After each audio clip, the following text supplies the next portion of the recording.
As soon as I pushed the key into the hole, the wall reacted.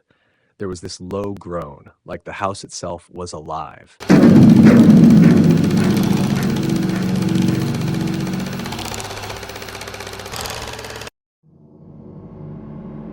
I've been a history professor for over 20 years, specializing in occult artifacts.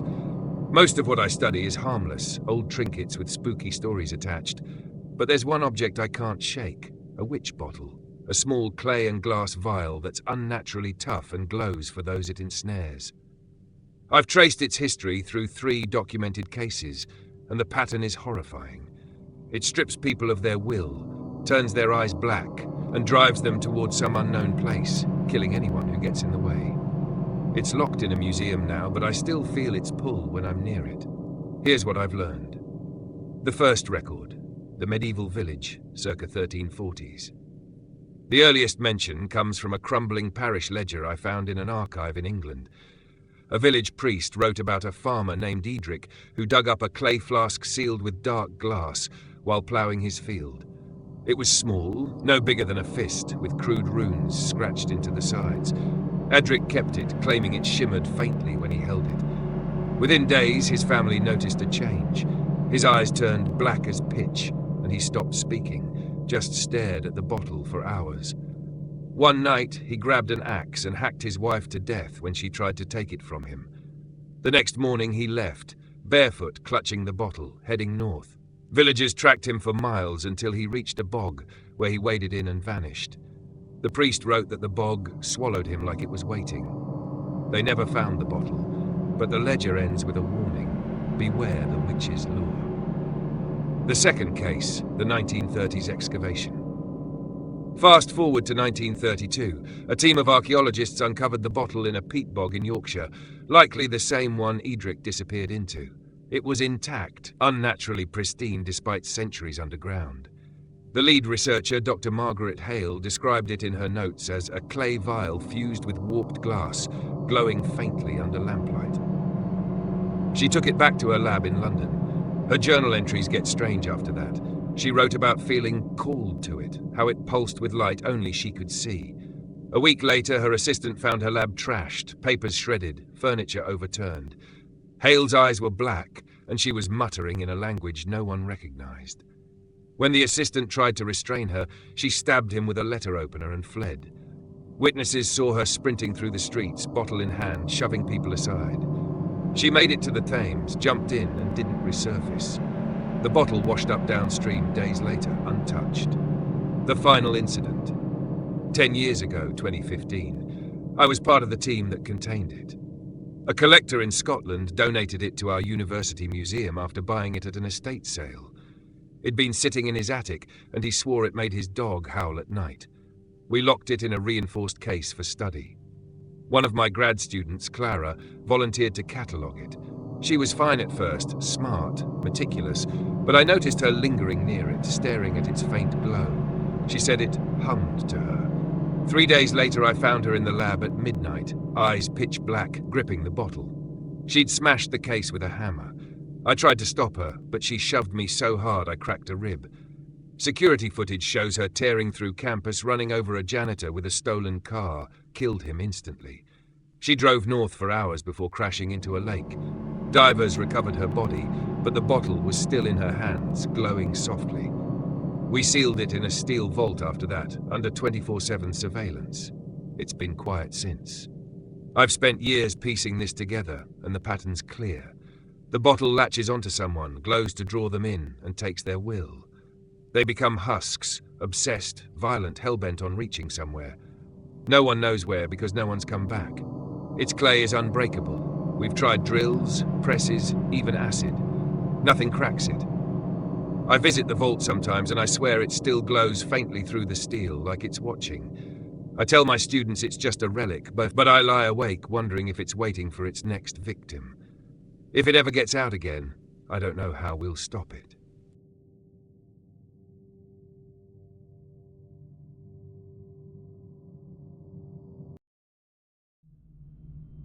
I need to get this off my chest because I'm losing my mind here, and I don't know what to do. My girlfriend bought this weird stuffed doll from a gypsy shop a few weeks ago, and ever since she's been acting off. Like, way off. I'm starting to think this thing is messing with her head, and I'm scared of what's coming next.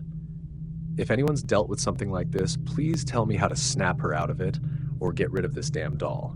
It started innocently enough. My girlfriend Lily loves quirky stuff. She's always dragging me to flea markets or odd little shops. About a month ago, she found this place downtown, a cramped store with no sign, just a beaded curtain and a handwritten open note taped to the door. She called it a gypsy shop, said it smelled like incense and old wood. I didn't go in with her, waited in the car, but she came out grinning, holding this ugly stuffed doll. It's about a foot tall, made to look like a scarecrow. Burlap face, stitched mouth, button eyes that don't match, one's black, one's green, and straw poking out of its little overalls. She thought it was adorable and said it only cost $5. I told her it looked creepy as hell, but she just laughed and said I'd warm up to it. At first it was fine. She put it on the dresser in our bedroom, and I'd catch her talking to it sometimes. Little whispers like, "You're so cute, aren't you?" I thought it was her being playful, but it started getting weird fast. She'd spend longer staring at it like she was zoning out. Then she named it Billy. I asked her why, and she shrugged, saying it felt right. That's when I started feeling uneasy. The doll's mismatched eyes seemed to follow me around the room, and I'd swear it wasn't always facing the same way when I looked back. Things escalated last week. I was tidying up the living room. Lily's been slacking on chores lately, and I found Billy sitting on the couch. Not propped up, but slumped there, like someone had placed it on purpose. I figured she'd left it while watching TV, so I picked it up to toss it back in the bedroom. Big mistake. Lily came out of the kitchen, saw me holding it, and flipped out. "What are you doing?" she yelled, snatching it from my hands. Billy was sitting there. "You can't just move him like that." Her eyes were wild, and her voice had this edge I'd never heard before. I tried to laugh it off, but she hugged the doll to her chest and stormed off, muttering something I couldn't hear. That night, she barely spoke to me. It's gotten worse since then. She's obsessed. She carries Billy everywhere, sits him at the dinner table, props him up on the bathroom sink while she showers, even tucks him into bed between us. I woke up once and saw her stroking its straw hair, whispering to it in the dark. She stopped sleeping too. I'll find her at 3 a.m., sitting cross-legged on the floor, staring at Billy with this vacant smile. Bags under her eyes, hair a mess, but she won't let go of that thing. Yesterday I asked if she was okay, and she snapped, "Leave us alone. Us." Like it's her and Billy against the world. The breaking point came this morning. I couldn't take it anymore. The way those button eyes glare at me, the way Lily's turning into someone I don't recognize. I waited until she was in the shower, grabbed Billy off the couch, and headed for the trash can outside. I didn't even make it to the door. She burst out, dripping wet, and tackled me. Actually tackled me to the floor. "Don't you touch him," she screamed, clawing at my arms until I let go. She cradled the doll like it was a baby, rocking back and forth, glaring at me like I was the monster. My arms are scratched up, and she hasn't said a word to me since. She's in the bedroom now, door locked, and I can hear her humming some tune I don't know. I don't know what this thing is doing to her, but it's not just a doll. I tried looking up the shop online. Nothing. No trace of it. Like it vanished. I'm scared to confront her again. She's so protective of Billy. It's like she'd hurt me to keep it safe. I can't sleep with that thing in the house, but I can't leave her either. What if it's controlling her? What if it's alive somehow? I keep thinking about those stitches on its mouth, like they're holding something in. I don't know where else to post this, but I need advice, or maybe just to vent before things get worse. I messed up bad, and I think I unleashed something I can't control. If anyone's dealt with cursed objects or knows how to undo this, please help me. It started 2 weeks ago. I've always been into creepy old stuff, antique mirrors, dusty books, that kind of thing. There's this little shop near my place called Ashes and Oddities. It's one of those hole-in-the-wall spots packed with weird trinkets, run by a guy who barely looks up from his newspaper. I was browsing last month when I saw it, a big, ornate silver key, maybe 8 inches long, hanging on a hook behind the counter. It wasn't shiny, more tarnished, with these intricate carvings that looked like tiny, twisted faces if you squinted. I asked the owner about it, and he just shrugged. Found it in an estate sale. $50 if you want it. No story, no warning. I figured it'd look cool on my shelf, so I bought it. The first weird thing happened when I got home. I tossed my jacket on the counter, and the key slipped out of the pocket. It hit the floor with this loud clang, way heavier than it should have been for its size. My dog, Rusty, a little mutt I've had for 6 years, bolted over to sniff it. I laughed and bent down to grab it, but I fumbled like my hands were suddenly greasy, and it slipped again. This time, it fell right on Rusty. I swear to God, I didn't mean to. It wasn't just a bump.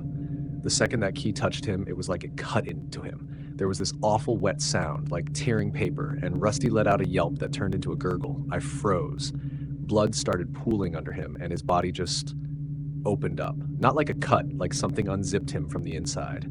His eyes went dull, and he was gone. I dropped to my knees, screaming, trying to hold him together, but it was too late. My hands were shaking, covered in red, and that damn key just sat there on the floor, gleaming like it was mocking me. I couldn't call anyone. What was I supposed to say? Hey, my antique key gutted my dog? I wrapped Rusty in a blanket and buried him in the backyard that night, sobbing the whole time. But the key, I couldn't touch it again. I used a rag to pick it up and locked it in a drawer, hoping that'd be the end of it. It wasn't. The next morning, I woke up to this faint scratching sound. At first, I thought it was a branch on the window, but it was coming from inside the house, behind the walls. I tried to ignore it, but it got louder over the next few days, like something was clawing its way around in there. Then, yesterday, I lost it. I couldn't take the noise anymore. I grabbed a hammer, smashed a hole in the living room wall where the scratching was loudest, and shoved the key inside. I don't know why, it just felt like I had to hide it, bury it somewhere it couldn't hurt me again. That was a mistake. As soon as I pushed the key into the hole, the wall reacted. There was this low groan, like the house itself was alive, and the plaster around the hole cracked open wider. Not just a little, the whole wall split, jagged and uneven, like something had ripped it apart from the inside. I stumbled back, and then I heard it, a slow, creaking sound spreading through the house. I ran to the kitchen, and the cabinets were trembling. Upstairs, the bedroom door was swinging open and shut on its own. I checked the basement, God help me, and the concrete floor had a crack running through it, with that same silver glint flickering deep inside, like the key was down there too. It's been hours now, and it's not stopping. The walls keep shifting, opening up in places they shouldn't. I found one crack in the hallway with what looked like an eye staring back at me before it vanished. I tried to leave, but when I opened the front door, it didn't lead outside. It opened into the basement again. I slammed it shut and locked it, but I can hear footsteps downstairs now. Heavy ones, the keys still in that hole. I can see it from where I'm sitting, typing this on my phone. It's wedged in there, but every few minutes it turns a little like it's unlocking something I can't see. The scratches are louder now, and I swear I just heard Rusty's collar jingle behind me, but he's dead. He's dead.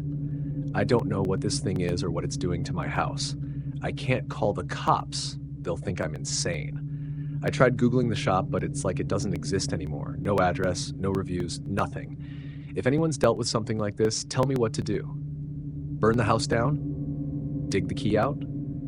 I'm terrified to touch it again, but I can't just sit here while my home tears itself apart. Please, help me. I'm posting this from a diner. My hand's shaking so bad I can barely type. I don't know how much time I have left, but I need anyone, to read this and tell me how to stop it. I'm a writer, or I was, until I brought that thing into my life. If you've ever dealt with a cursed object, please, I'm begging you, help me before it's too late.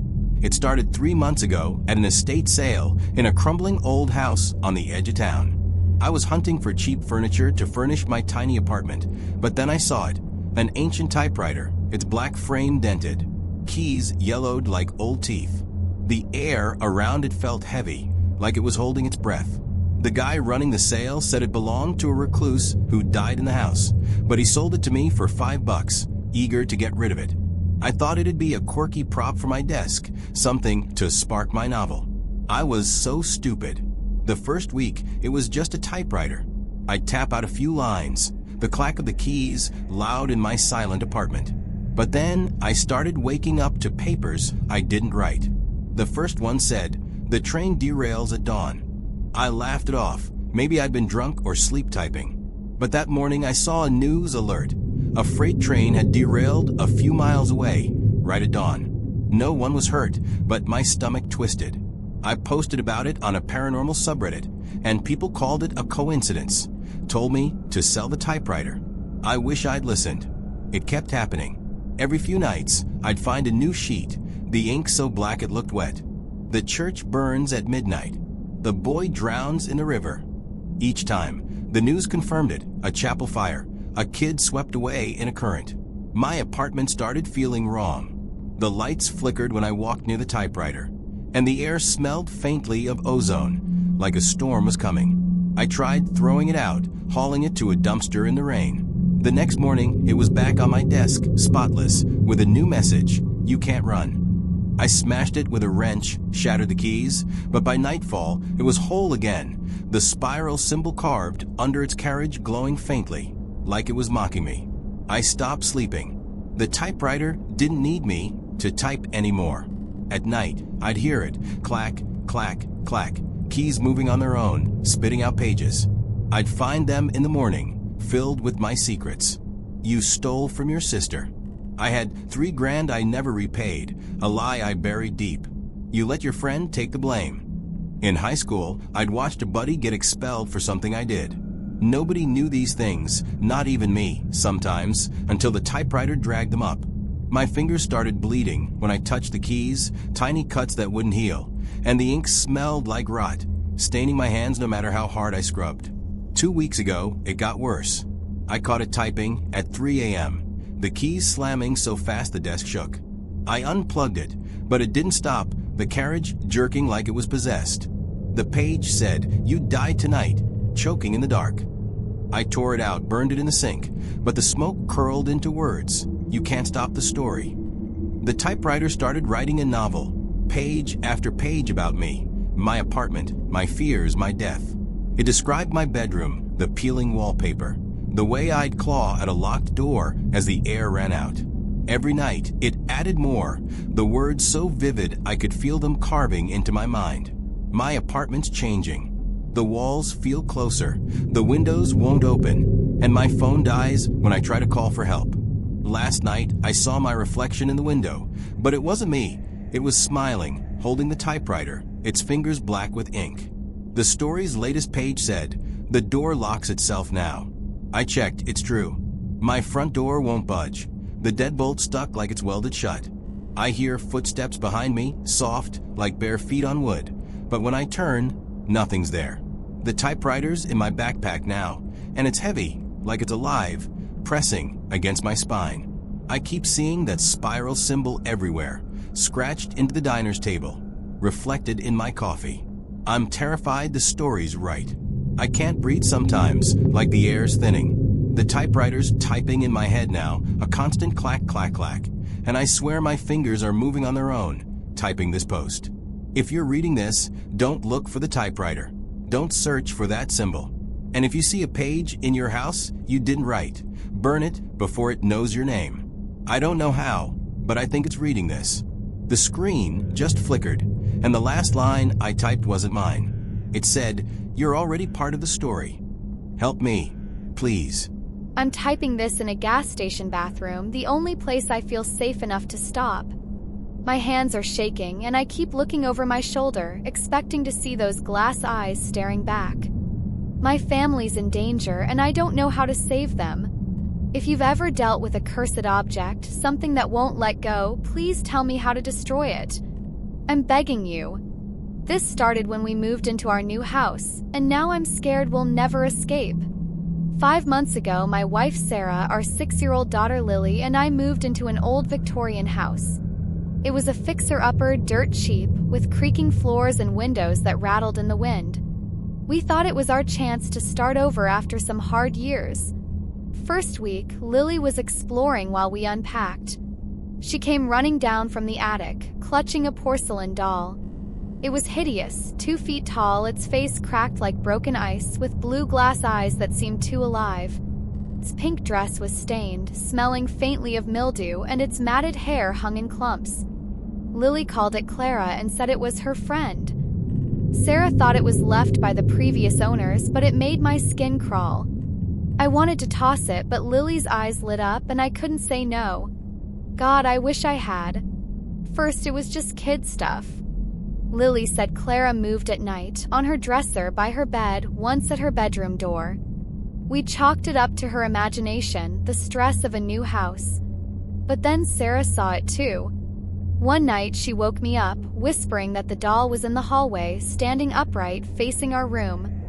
I checked. It was there, its head tilted like it was listening. I put it back in Lily's room, but my hands burned when I touched it, like the porcelain was scalding. The next morning, Sarah found it in the dining room, perched on a chair, its eyes locked on the attic stairs. We argued about it, but Lily sobbed when we mentioned getting rid of Clara, so we let it stay. I posted about it on a Reddit thread for new homeowners, asking if creepy toys were normal. Most said it was just Lily playing tricks, but one user told me to dig into the house's history. I found out the previous owner, an old woman, died in the attic alone.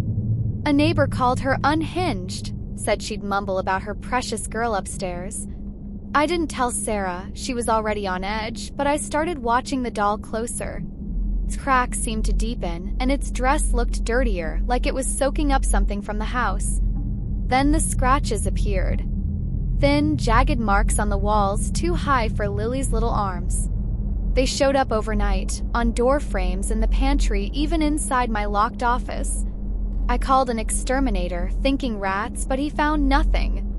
The scratches got worse, carving words like stay and hers in crooked letters.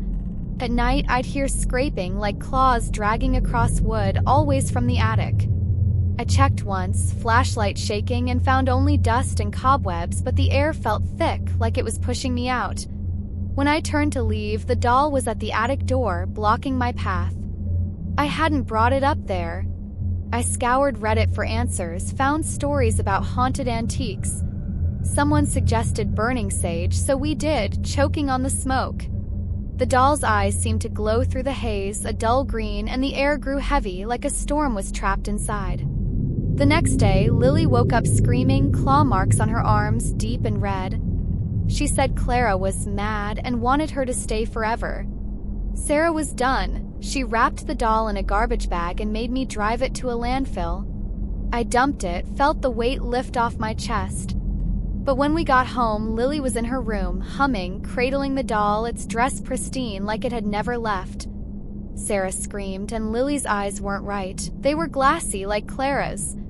The doll started appearing everywhere. My bedside table, the basement stairs, even inside the fridge, its face pressed against the glass. At night, we'd hear whispers, not Lily's voice, but hers, raspy and old, chanting, "Play with me." The scratches formed symbols now, spirals and crosses, and I found an old diary in the attic, half-burned, with scrawled words about a pact and a girl who never leaves. The doll's dress began to change, red threads stitching themselves into the fabric, forming the same symbols. My hands blistered when I tried to touch it, and Sarah said she saw Lily's shadow in the hallway, but it was too tall, holding Clara's hand. 3 nights ago, I woke to Lily's giggle, but it came from the attic. I ran up, and the doll was there, sitting in a ring of lit candles, their flames flickering like they were breathing. The attic door slammed shut, and the candles died, plunging me into darkness. Something cold grazed my face, whispering my name in that raspy voice. I stumbled out, found Lily asleep, the doll beside her, its cracked lips curled into a smirk.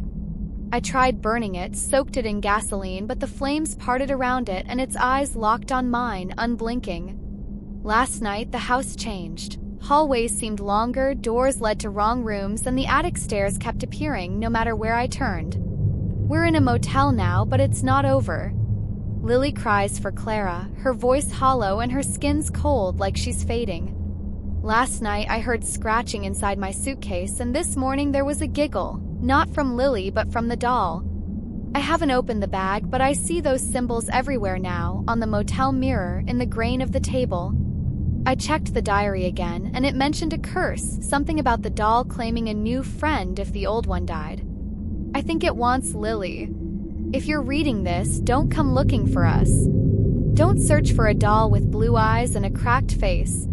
And if you hear a giggle in your house, check your attic. I just saw my screen flicker, and the last line I typed wasn't mine. It said, "Claire is waiting. Please, someone tell me how to end this before it takes my daughter." I'm typing this from a library computer because I'm too scared to go home. Something's wrong with me, and it's tied to this locket I can't take off. I've been lurking on Reddit for weeks, reading about cursed objects, and I think that's what this is. If anyone's dealt with something like this, a thing that won't let go, please tell me how to stop it. I'm running out of time, and I'm terrified of what's happening to me. It started about 2 months ago when my grandmother died. We weren't close. She was a strange woman, lived alone in a cluttered house filled with weird trinkets. People in town whispered she was into witchcraft, but I thought it was just gossip. When she passed, I was the only one left to clean out her place. Among her stuff, I found a silver locket, small and oval, with a faint floral engraving. It felt warm when I picked it up, like it had been sitting in the sun. There was no picture inside, just a tiny dark smudge that looked like ash. I don't know why, but I put it on. Felt right at the time, like it belonged with me. That was my first mistake. The first few days, nothing seemed off. I wore the locket like a keepsake, figuring I'd sell it later. But then I noticed it getting hot against my skin, not painfully, just enough to make me sweat. I tried taking it off, but the clasp wouldn't budge. I tugged, pried, even used pliers, but it was like the locket was welded shut. My skin around it turned red, irritated, and I started having nightmares.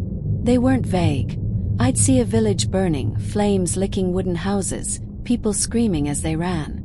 I'd wake up gasping, my chest stinging, and find faint burn marks under the locket, like tiny embers had touched me. I posted about it on a paranormal subreddit, and people said it was stress or an allergic reaction. I wish they'd been right. The dreams got worse. Every night I was in that village, but now I could feel the heat, smell the smoke. Faces in the crowd would turn to me, accusing, their eyes black as coal. I'd wake up to the locket pulsing, scalding my skin, and the burn marks were deeper, forming patterns like the engravings on the locket itself. I went to a jeweler, begged him to cut it off, but he said the metal was odd, too hard for his tools. He looked scared, said he saw the locket's clasp move, like it was tightening. I laughed it off, but I was shaking when I left. I started digging into my grandmother's life, found old photos of her wearing the locket, her face gaunt, eyes hollow. A neighbor said she'd talk to it, call it her keeper. I found a journal in her attic, pages brittle, with entries about a gift that protected her but demanded payment. She mentioned a fire, a deal, and something about carrying the flame. I posted again on Reddit, asking about cursed jewelry, and someone suggested smudging or a priest. I tried sage, but the smoke made the locket burn so hot I screamed, and the burn marks spread, curling like vines across my chest. About 3 weeks ago, the locket started opening on its own. I'd be at work or eating, and I'd feel it click, the heat flaring. Inside, that smudge wasn't ash anymore. It was a glowing ember, pulsing like a heartbeat. I'd hear a whisper soft like a woman's voice, saying my name over and over. My coworkers noticed me flinching, asked why I kept scratching my chest. I lied, said it was a rash, but I could feel the locket tightening, like it was sinking into my skin. The dreams changed too. I wasn't just watching the village burn. I was holding a torch, setting the flames, and the faces screaming were my family, my friends. I'd wake up sobbing, the locket so hot it left blisters, and the ember inside would flicker like it was pleased. Last week I stopped sleeping. The whispers weren't just in my dreams anymore. I'd hear them in the shower, in traffic, always my name, always that voice. The locket's engraving started changing, forming words I couldn't read, like a language I'd forgotten. My skin's peeling where it touches, and the burn marks are spreading to my arms, my neck. I tried a priest, but he backed away, said he felt something wrong and wouldn't touch it. I went back to my grandmother's house, desperate, and found a hidden drawer with letters, all in her handwriting, begging someone or something to take it back. The last one just said, "It burns forever." 2 nights ago, I woke up to the locket wide open, the ember glowing so bright it lit my room red. The voice wasn't a whisper anymore. It was loud, commanding, telling me to bring the fire. My hands moved on their own, reaching for matches, and I barely stopped myself. Last night, I saw my reflection in the bathroom mirror, but my eyes were wrong, black like the people in my dreams, and the locket was embedded in my chest, the skin around it charred. I'm not imagining this. I took a photo, but when I looked at it, the locket wasn't there, just a hole where it should be. I'm at the library now, but I can feel it, hot against my ribs, whispering even as I type. My fingers are blistering, and the screen keeps flickering, showing words I didn't write. Burn with me. I can't go home. The matches are still on my table, and I'm scared I'll use them. If you know how to break a curse, or if you've heard of a locket that burns, please tell me what to do. I keep seeing that village in my head, and now it's my street, my house. The embers glowing brighter, and I swear it's moving like it's trying to get out. I don't want to hurt anyone, but I'm not sure I'm in control anymore. Help me, please.